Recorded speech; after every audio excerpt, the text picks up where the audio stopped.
we're here in Monksgrange this evening. We've got everything fairly well ship-shape now. We started off here last week. Barry O'Neill and Rob James came and walked the track with us and picked out the lie of the corners and where we were going to put in the fences.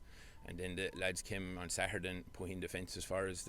We get them from the North Kilkennys every year, and they do a very good job on it for us.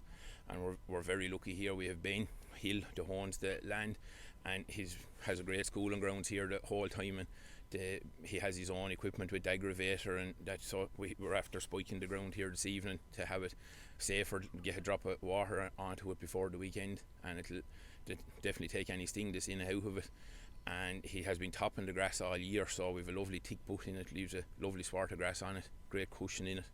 So, and here this evening we had a big group of people helping us.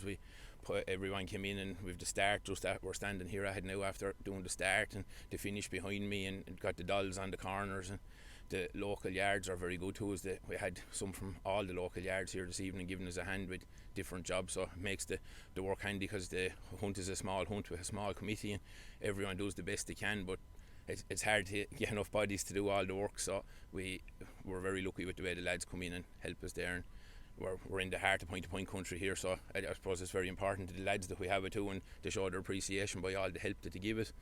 And yeah, we're happy enough now. Everything is starting to get dark now, everything is going well, and we seem to be all good for the weekend.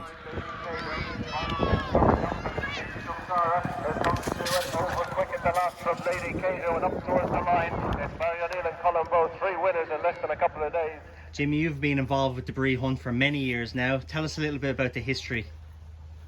Well, sure, it's a very famous place. It's called Monksgrange. This place was built 250 years ago. It's owned by the Hill family of the famous Don Run, Charmaine Hill, and her son is Jeremy Hill, and her grandson is Ben Hill. And we run the point-to-point here every year, two at the point-to-points at the moment. And it's a fabulous venue, and a lot of great horses have come out of this point-to-point track, the Sam Crows and Road to Respect, and many more really good horses. It's a great galloping track, and it's very fundamental to the whole production of the point-to-points, the point-to-point horses, and their trainers. And we have from this area of the Bree Hunt, the Colin Bow and Doyle family, and Dennis Murphy, etc., etc.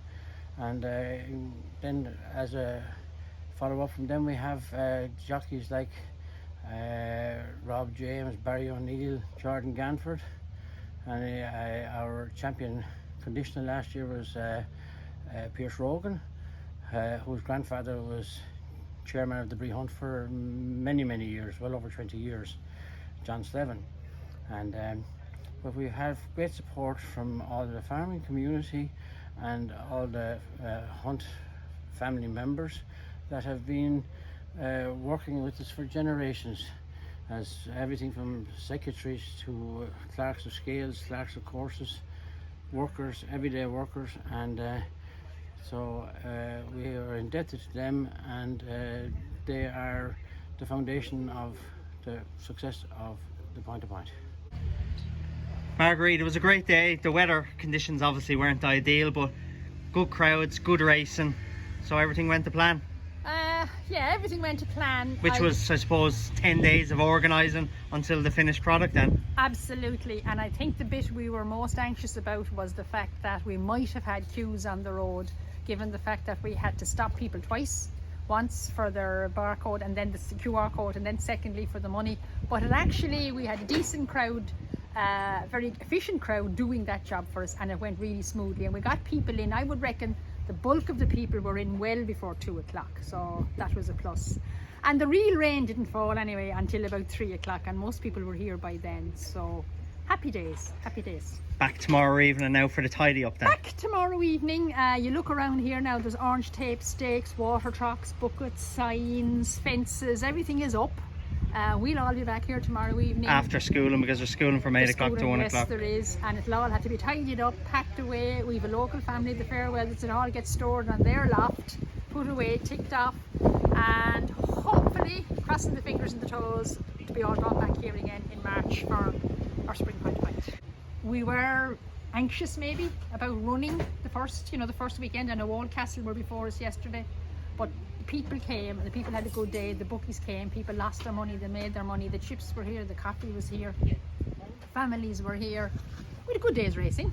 Good, and most importantly, we're able to see exactly what gets done. It's not just a case of turning up and sticking 5 fences around the track. You have a lot of work to do, admin, and then of course the course building. So it's great to see how Alan and his team and yourself and the volunteers and the committee do this to run a great day of racing. So well done to you all. Well, I think that's what rural Ireland does. I think rural Ireland steps up to the mark, and when you have something in your community for a long number of years, you do everything that it needed to keep it going. Like we've some families here and they're involved in this for 5 generations. So I'm not going to be the one to pull the plug.